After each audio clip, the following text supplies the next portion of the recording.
दोस्तों, हम सभी जानते हैं कि महाभारत युद्ध के बाद पांडव स्वर्ग गए थे। लेकिन क्या आपको पता है कि वो जगह कहाँ है जहाँ से पांडव स्वर्ग की यात्रा शुरू की थी? यह गांव उत्तराखंड में है और बेहद सुंदर है। आइए इसके बारे में जानते हैं।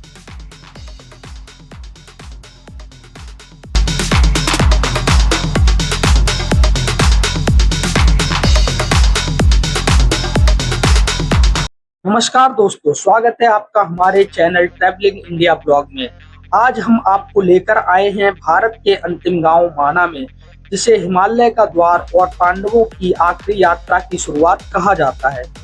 यहाँ सिर्फ प्राकृतिक की अद्भुत सुंदरता ही नहीं, बल्कि कई ऐसे तीर्थ स्थल और ऐतिहासिक जगह हैं जिनका जिक्र हमारे ग्रंथों और पुराणों में मिलता है।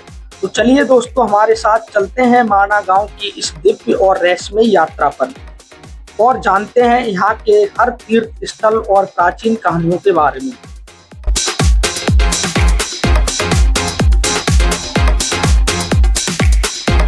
क्या आपको पता है गणेश गुफा कहाँ पर है?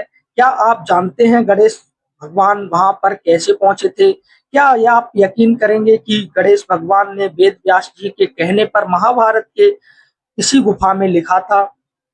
कुछ ऐसे ही पौराणिक रहस्य जिसके बारे में आपको इस वीडियो के माध्यम से बताएंगे।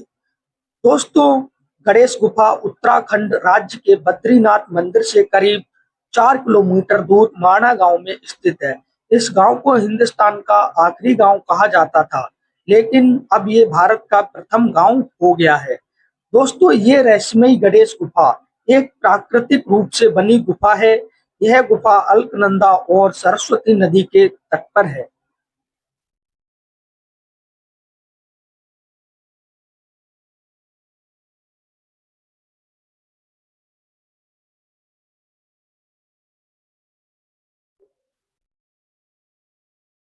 दोस्तों, भगवान गणेश जी मंगलकर्ता, विघ्नहर्ता, ज्ञान और बुद्धि के देवता माने जाते हैं।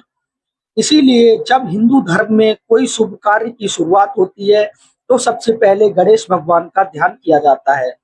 इसीलिए जब वेद व्यास जी ने महाभारत काव्य की रचना शुरू की, तब उन्होंने न सिर्फ गणेश जी का ध्यान किया, बल्कि गणेश जी को इस बात के लिए भी तैयार कर लिया कि आप महाभारत खुद अपने हाथों से लिखें।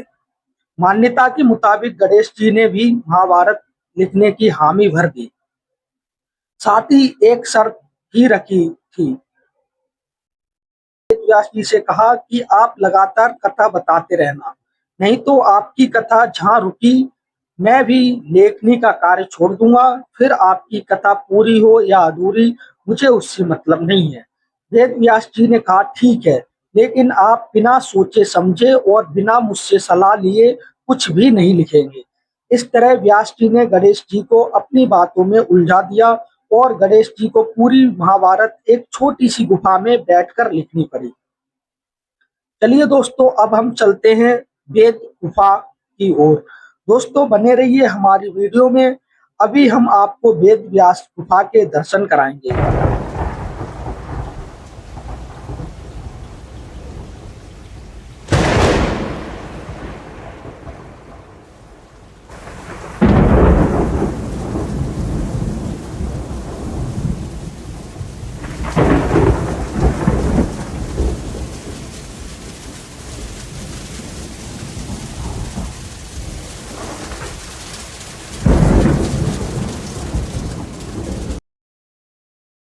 दोस्तों, वेद व्यास गुफा की सबसे अद्भुत बात है इसकी छत। माना जाता है कि जब महर्षि व्यास महाभारत को, वे अपनी विचारों में रखना चाहते थे, लेकिन यह रहस्य किसी के हाथ न लग सके। इसलिए उन्होंने अपनी योगिक शक्ति से उन पन्नों को पत्थर में बदल दिया। वही पत्थर आज वेद व्यास गुफा की छत का रूप लिए खड़े हैं।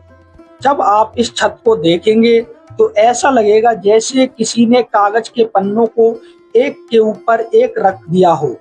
यही वह रहस्य है जिसे आज तक कोई नहीं सुलझा पाया, क्योंकि यह रहस्य केवल भगवान गणेश और महर्षि वेद व्यास के बीच था।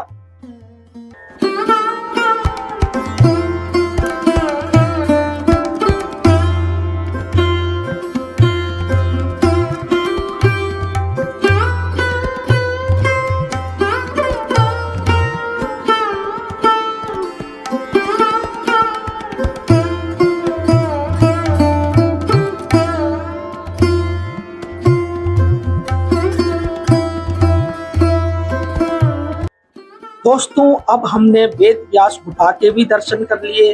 अब हम चलते हैं भीम पुल और सरस्वती नदी के दर्शन करने। उसके बाद हम दर्शन करेंगे स्वर्गरोहण रास्ता के, जहाँ से पांडव स्वर्ग की ओर गए थे।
दोस्तों हम बात करते हैं सरस्वती नदी की।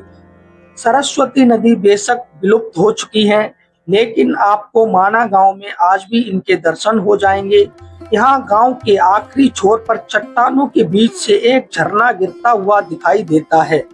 इसका पानी कुछ ही दूर जाते ही अलकनंदा नदी में मिलता है। इसे सरस्वती नदी का उद्गम स्थल माना जाता है। दोस्तों कहा जाता है कि जब पांडव इस गांव से होते हुए स्वर्ग जा रहे थे, तो उन्होंने यहाँ मौजूद सरस्वती नदी से रास्ता मांगा था, लेकिन सरस्वती नदी उन्हें रास्ता नहीं दिया। इसके बाद महाबली भीम ने दो बड़ी बड़ी चट्टानों को उठाकर अपने लिए रास्ता बनाया और इस पुल को पार करके आगे बढ़े। इसी पुल को भीम पुल कहा जाता है। दोस्तों बड़े बड़े आकार की यहाँ 5 मूर्तियां माना गांव आने वाले यात्रियों और श्रद्धालुओं को दूर से आकर्षित करती हैं। मिलकर बनी कई किलो वजनी यह मूर्तियां अब चर्चा का विषय बन रही हैं। हाल ही के दिनों में इन्हें यहाँ पर लगाया गया है। खास बात यह है कि 5 पांडवों के अलावा द्रौपदी और युधिष्ठिर के साथ जाने वाले श्वान की भी मूर्ति यहाँ लगाई गई है। इस यात्रा अर्जुन और भीम की मृत्यु हो गई। आखिर 5 भाइयों में युधिष्ठिर इस यात्रा में अकेले बचे थे, जो शरीर सहित स्वर्ग पहुंचे थे। धर्मराज युधिष्ठिर के साथ उनका श्वान यानी कुत्ता भी शरीर सहित स्वर्ग गए थे। इसके बाद से यह मान्यता हो गई कि उत्तराखंड के इसी गांव से सतोपंथ होते हुए वह रास्ता जाता है, जहां पर व्यक्ति बिना मृत्यु के भी स्वर्गलोक जा सकता है। दोस्तों उम्मीद है कि आपको माना गांव की वीडियो अच्छी लगी होगी। भारत के इस अंतिम गांव में छुपे इतिहास और प्राकृतिक खूबसूरती को हमने आपके सामने पेश करने की कोशिश की है। अगर यह वीडियो आपको जानकारीपूर्ण लगी हो तो इसे लाइक जरूर करें और हाँ, चैनल ट्रैवलिंग इंडिया ब्लॉग को सब्सक्राइब करना ना भूलें, क्योंकि आने वाले दिनों में हम आपको और भी ऐसी जगहों की कहानियाँ और यात्रा दिखाने वाले हैं। तो मिलते हैं अगली यात्रा में, तब तक के लिए धन्यवाद। जय बद्री विशाल।